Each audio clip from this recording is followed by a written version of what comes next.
Welcome back to another anime review. This time the anime will be Girls Can't Be Kind to Otaku, episode 1. Now, I was sleeping on this anime. I knew I forgot to watch something this season.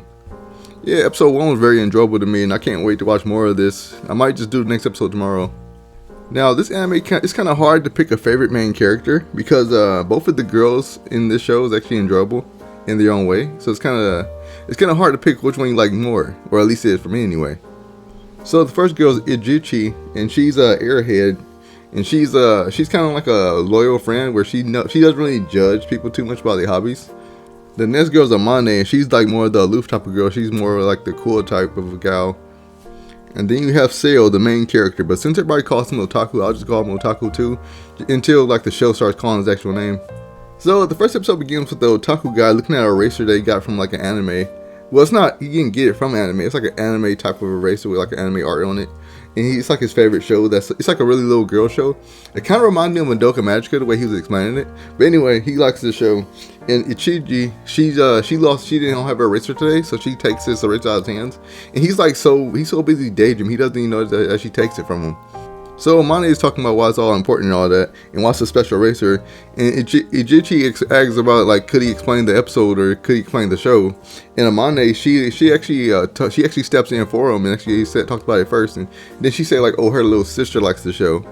Now Amane, she's lying all throughout the show, acting like she doesn't like this little girl show, but everybody knows she does. Like the main character already knows because she can't even hide it. And then like it goes to the point where he's actually like, he offers her like a keychain just to see what her reaction, and she falls for it. She immediately runs right back and goes to get the keychain. Now this episode is flipping in sections, and Ijichi is more focused on the next part.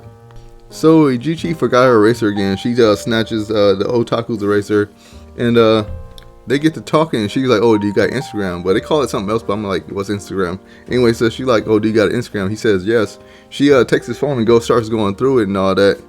She notices that he only has pictures of like anime that's on his Instagram, so she takes a selfie with him. Now the next part goes back to Amane, and she's the focus. And apparently there was an episode of that little girl show where one of the characters got unalived, and the otaku was crying about that. He cried all night apparently. And while he's on the train about to go to school, he noticed that Amane's on the train as well, and she's also like, she's about to cry, or she was crying. So they get to class, and Dad's going as usual until what's her name, Mane, she walks up to the otaku, and while he's sitting at his desk, and she tries to explain to herself that she's not sad about that. And he's all like, oh, I know, I'm sad too that he got unalived.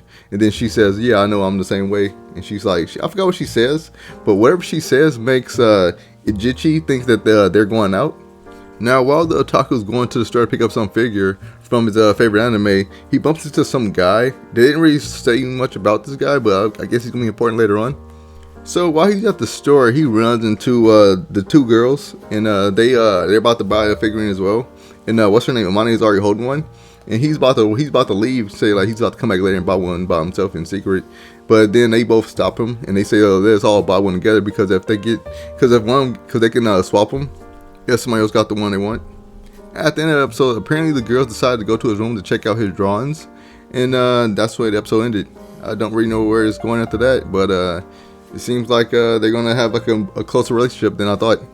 Well, that's the end of my review for Gals Can't Be Kind to Otaku.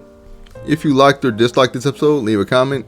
If you enjoyed this video, leave a like. And if you enjoy this content, why don't you think about subscribing?